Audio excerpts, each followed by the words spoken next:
Hi students, this is Aparajita. Welcome back to vidyarthi.in and I hope आप सब अच्छे हो and all are doing great. So guys, chapter number 5 कर रहे थे आपका मिनरल्स एंड रिसोर्सेज आपकी ज्योग्राफी की बुक से। And today's topic is very lovely topic, energy resources. Okay, so energy resource, energy, okay let me show my डोला। नहीं, मेरे पास नहीं है। तो एनर्जी बेसिकली यार हर एक इंसान को एनर्जी तो चाहिए होती है हर एक एक्टिविटी करने के लिए। वैसे ही हर एक मशीनरी को, हर एक चीज को भी एक बैक एनर्जी चाहिए होती है। फॉर एग्जाम्पल गाइस, यार धूप से खेल वेल के आते हैं, अभी तो यार पता नहीं, आई गेस ग्लूकोज और वो जो हम लोग पिया करते थे पहले, उसका थोड़ा सा क्रेज खत्म हो गया है। बट पहले मैंने बहुत ज़्यादा पिया है ऑरेंज फ्लेवर, नींबू पानी फ्लेवर। यार हम लोग ग्लूकोज पीते थे ना, वो आती मम्मी सबसे पहले ग्लूकोज घोल के देती थी। That is for energy purpose. हम लोग अपनी इतनी सारी एनर्जी ड्रेन करके आए हैं, अब वो पी लिया तो एनर्जी मिल जाएगी, ऐसा थिंक करते थे। ठीक है, अब फॉर एग्जाम्पल यार खाना बनाना है। ठीक है, खाना बनाने के लिए क्या चाहिए? एनर्जी चाहिए। यप, कौन सी? फायर की एनर्जी चाहिए। फायर नीचे होगा तो खाना पकेगा। ठीक है, सो यार हर चीज के लिए हमें एक एनर्जी चाहिए होती है। बेसिकली लाइट जलाने के लिए व्हीकल्स को एनर्जी चाहिए पेट्रोल की, और हमें एनर्जी चाहिए इलेक्ट्रिसिटी की घर को उजाला करने के लिए। So we need indirect direct energy in every phase of our life. Heat vehicle में, मशीनरी में क्या चाहिए भाई? इन बड़ी बड़ी मशीन्स को चलने के लिए इसको क्या चाहिए होता है? इसको चाहिए होता है इलेक्ट्रिसिटी की energy. Okay, so energy resource के बारे में पढ़ने वाले यार इस टॉपिक के अंदर। तो देखते हैं कौन कौन से एनर्जी रिसोर्स हमें यहाँ पे मिलते हैं। तो बेसिकली एनर्जी को आप दो भागों में क्लासिफाई कर सकते हो। एनर्जी रिसोर्स के दो बच्चे हैं, एक है कन्वेंशनल सोर्स ऑफ एनर्जी और दूसरा है non conventional source of energy. बहुत ही ज्यादा इजी है दोनों। सबसे पहले कन्वेंशनल सोर्स ऑफ एनर्जी समझते हैं। Guys, conventional source of energy वो होती है जो बड़ी जल्दी खत्म हो जाएगी, लिमिटेड टाइम फ्रेम तक है हमारे पास और उसको बनने में काफी वक्त लगता है। इसको आप non renewable source of energy से भी जोड़ सकते हो, दोनों एक दूसरे से काफी मिलते हैं। और non conventional source of energy वो होता है जिसको बनने में ज्यादा वक्त नहीं लगता है, या हमारे पास लिमिटेड नहीं अनलिमिटेड तरीके से वो हमारे पास मौजूद है। ठीक है, सो ये आप जोड़ सकते हो रिन्यूएबल सोर्स ऑफ एनर्जी से। अब गाइस बात करते हैं कन्वेंशनल सोर्स ऑफ एनर्जी के example. Conventional source of energy यानी कि देखिए, ज्योग्राफी में हमने पढ़ा है ना नॉन रिन्यूएबल, और एक पढ़ा है रिन्यूएबल। ठीक है, ये दोनों हमें पढ़े हैं यार बहुत बार ज्योग्राफी के अंदर। नॉन रिन्यूएबल का मतलब जिसको बार बार रिन्यू नहीं कर सकते, जो एक लिमिटेड टाइम फ्रेम तक ही इंसान के पास मौजूद है, जैसे कि पेट्रोल, नेचुरल गैस, कोयला, मिनरल्स। ये सारी चीजें इंसान के पास काफी कम वक्त के लिए मौजूद है, वो बार बार वापस नहीं बनने वाली। रिन्यूएबल सोर्स ऑफ एनर्जी क्या होती है? वो एनर्जी जो हमारे पास लिमिटेड नहीं अनलिमिटेड तरीके से मौजूद है। जैसे सूरज की रोशनी अनलिमिटेड आ रही है यार, विटामिन डी लेते रहो, सोलर एनर्जी बनाते रहो। पानी भी यार बार बार वाटर साइकिल के जरिए बार बार रिन्यू होता रहता है, नया वापस बनता रहता है। हवा, ऑक्सीजन, कोई कमी नहीं है यार उसको बचाने की जरूरत नहीं है। हाँ, उसकी क्वालिटी को अच्छा करने की जरूरत है। पोल्यूशन फ्री एनवायरनमेंट तो सबको चाहिए होता है, लेकिन हाँ आप कह सकते हो विंड की भी कोई कमी नहीं है, ऑक्सीजन की भी कोई कमी नहीं है। ये सब आपको किस में मिलेंगे भाई? रिन्यूएबल, यानी कि रिन्यू हो जा रहे हैं।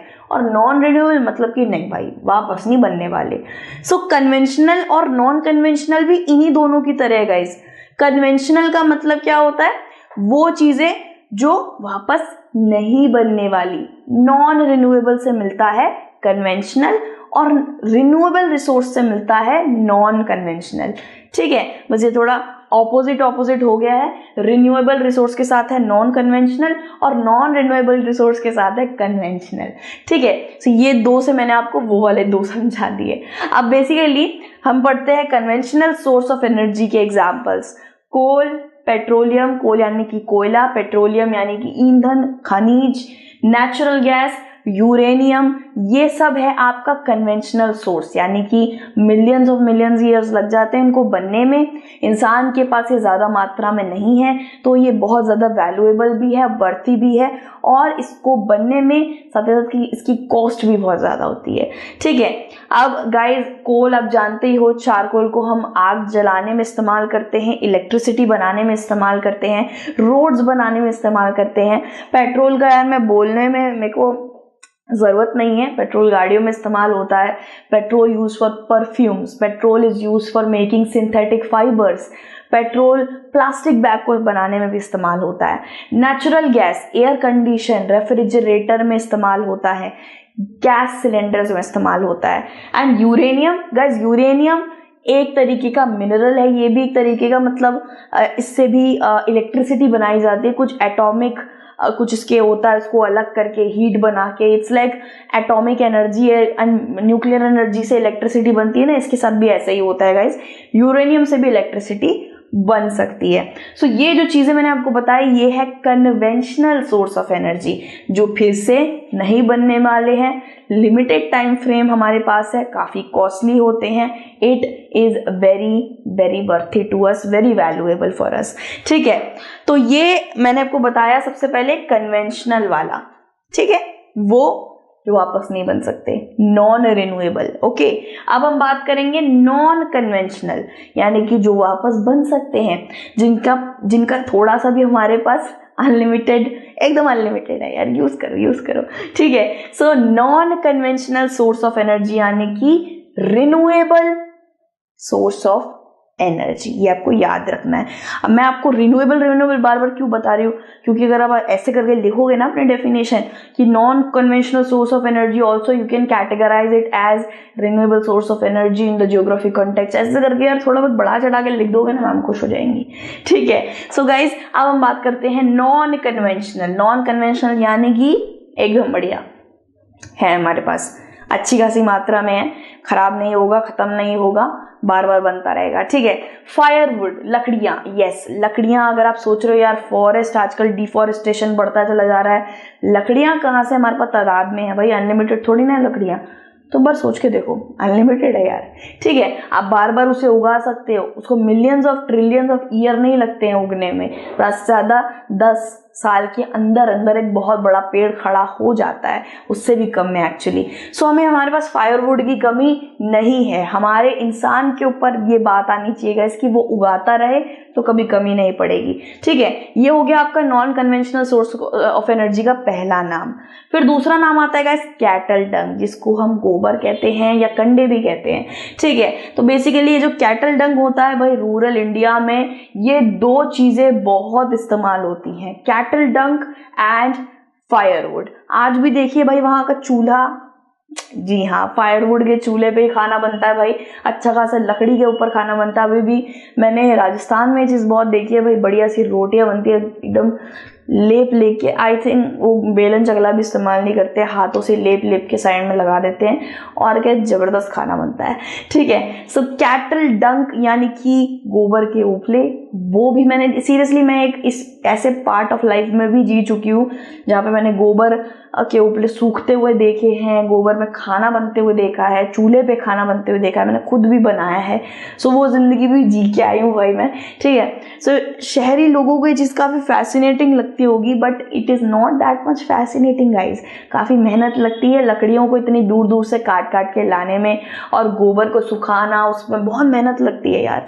ठीक है, but still you can consider these two as 70% rural area के लोग ये दो को ही अपना एनर्जी बना के चलते हैं, ये दो को ही सबसे ज्यादा इस्तेमाल करते हैं to cook food and other things. ठीक है, साथ साथ गाइज पेट्रोलियम, नेचुरल गैस, ये जो है ना कोल, पेट्रोलियम, नेचुरल गैस, ये किस में आएगा गाइज, ये कन्वेंशनल सोर्स ऑफ एनर्जी है, और ये दोनों non conventional source of energy है। ठीक है, जो इस्तेमाल होने के बाद खत्म हो जाता है, जो वापस नहीं बनने वाला, दैट इज कन्वेंशनल, और जो इस्तेमाल होने के बाद वापस भी बन जाएगा, उसका चांस है, उसको ज्यादा वक्त नहीं लगेगा, दैट इज नॉन कन्वेंशनल। साथ साथ इसमें और भी हम एग्जांपल डालने की कोशिश करें तो सोलर एनर्जी आ जाती है, विंड एनर्जी आ जाती है, टाइडल एनर्जी आ जाती है, थर्मल एनर्जी आ जाती है। गाइस समुद्र में जो लहरें होती है ना, बड़ी बड़ी ऐसे टाइड्स आती हैं, क्या वो कभी खत्म होंगी? समुद्र भी कभी खत्म नहीं होगा और वो भी खत्म नहीं होगी, उससे इलेक्ट्रिसिटी बनती रहेगी। ठीक है, जियोथर्मल एनर्जी हो गया। सो ये सब ऐसी चीजें हैं जो खत्म नहीं होंगी, हमें इसकी कोई कमी नहीं है, सूरज की रोशनी की कोई कमी नहीं है हमें। ठीक है, सो ये सब पहुंचेगा कहाँ पे? नॉन कन्वेंशनल में। और जिसकी कमी है, जिसको बनने में वक्त लगता है, जिसको बहुत ज़्यादा पैसा भी लग जाता है खर्च, मतलब इस्तेमाल करने में भी और मतलब खरीदने में भी, और बहुत ज़्यादा हानि भी देता है एनवायरनमेंट को, वो सब कन्वेंशनल सोर्स ऑफ एनर्जी में फॉल करेगा। बार बार बता रही हूँ, बिल्कुल भी कंफ्यूज मत होइएगा। ठीक है, सो बेसिकली यहाँ पे हमने बात कर ली कन्वेंशनल एंड नॉन कन्वेंशनल की। ठीक है, so non conventional source of energy का देखिए मैंने आपको बता ही दिया था example, solar energy, wind energy, geothermal energy. अब गाइस आप सोचते हो कि टाइड इतनी ज़्यादा लहरें आती हैं, तो ऐसे ही नेचुरल तरीकों वाली चीज़ों से इलेक्ट्रिसिटी क्यों नहीं बना रहे आप? ठीक है, इतनी लहरें आ रही हैं, इतना सूरज की रोशनी है भाई, विंड इतनी है, तो हर जगह विंड मिल खोल दो, हर जगह टाइडल एनर्जी के प्लांट खोल दो, बनाते रहो इलेक्ट्रिसिटी अनलिमिटेड वे में। सो इस बात ये है कि ये जो टाइडल एनर्जी बनाने के लिए, थर्मल एनर्जी बनाने के लिए, जियोथर्मल एनर्जी बनाने के लिए या सोलर एनर्जी बनाने के लिए, इसके लिए जो भी इक्विपमेंट्स और टेक्नोलॉजी और मशीनरी चाहिए होती है, वो बहुत महंगी होती है। ठीक है, समुद्र के बीच में टाइडल प्लांट लगाना इज़ नॉट अ जोक, और ये बहुत ज़्यादा महंगा होता है। इसीलिए है तो अच्छा तरीका, ठीक है, ऐसे ही तरीके हमें और इस्तेमाल करने चाहिए जिससे ना ही कोई हमारा millions and trillions of year वाला कोई चीज़ खराब हो, बर्बाद हो, और ना ही मतलब नेचर को हानि हो। ये वो चीज़ें हैं, सोलर विंड एनर्जी कभी ख़त्म नहीं होंगी। बट मेन बात ये है इनको लगाने में, इन सब चीज़ों को, ठीक है, ये सब पैसा बहुत लेती हैं। दैट्स वाई एक लिमिटेड, ये देखिए ये टाइडल एनर्जी प्लांट लगते हैं ना समुंदर के अंदर, समुंदर के बीच में। ठीक है, ये जियोथर्मल एनर्जी हमारे पृथ्वी के अंदर से गर्म भाप आ रही है, गर्म ताप आ रही है, उससे बनाना इलेक्ट्रिसिटी, ये सब थोड़ा डिफिकल्ट होता है गाइस। ठीक है, बायोगैस, एटॉमिक एनर्जी।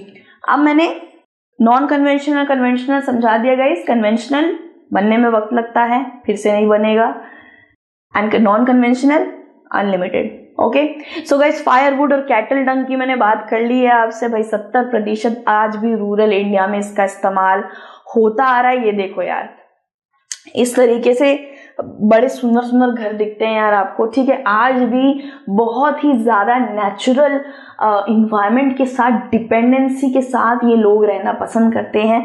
ये देखिए इनकी जो छत है वो घास फूस, धान वगैरह से एकदम लेप लेप के बनवाई जाती है। साथ अभी जस्ट मेरा वृंदावन का ट्रिप हुआ था गाइज, तो वृंदावन की ट्रिप में वहाँ पे मैंने एक जो बाबा जी थे, he was a very good person, so उनके घर में गई थी मैं। That house was very cold, बहुत ठंडा था, बाहर इतनी गर्मी थी, बट वो घर बहुत ठंडा था क्योंकि वो पूरा गोबर के उपलों से लेपा हुआ था। ठीक है, पूरी तरीके से it was a natural house kind of thing. ठीक है, सो या गाइस इसके प्रोज एंड कॉन्स भी होते हैं, लाइक ज़्यादा बारिश ना झेल पाना, बड़ी जल्दी ख़राब हो जाएगा, बड़ी जल्दी टूट जाएगा, वो एकदम सॉलिड रॉक सॉलिड सीमेंट की तरह नहीं होता है। बट या हर चीज़ के प्रोज एंड कॉन्स होते हैं। ठीक है, सो गाइज हमने बात कर ली कि किस तरीके से लकड़ी और काउडंग यानी कि गोबर के उपले 70% इस्तेमाल करे जाते हैं खाना बनाने के लिए। ठीक है, लेकिन अब ये धीरे धीरे ख़त्म होता चला जा रहा है गाइज। कैसे? क्योंकि यार आजकल फॉरेस्ट को छोड़ा कहा जा रहा है, आजकल उसको काट दिया जाता है, और आजकल काट ही देंगे तो यार लोग कहाँ से लेकर आएंगे लकड़ियाँ अपने चूल्हे के लिए। साथ ही साथ कैटल डंग के साथ भी ऐसा ही हो रहा है। कैटल डंग को एग्रीकल्चर में बहुत इस्तेमाल कर लिया जाता है एज अ मैन्योर। ठीक है, खाद के इस्तेमाल में गोबर के उपले जा रहे हैं भाई, तो फिर गोबर के उपले लोगों के लिए तो छोड़ नहीं रहे हैं।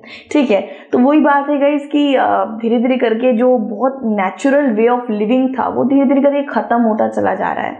ओके, एंड अगर अब मैं आपको एक चीज़ बता दूँ गाइस कि कैटल डंग जो होता है, गोबर होता है, ठीक है, इट डज क्रिएट पोल्यूशन, ठीक है। अगर आप बोलोगे नहीं मैम कैटल डंग ये बुराई होती है, ये भी बुरा होता है, यस मैं कहूँगी कैटल डंग बुरा होता है, उसे आप जलाओगे तो उससे भी पोल्यूशन होगा, ऑब्वियस सी बात है।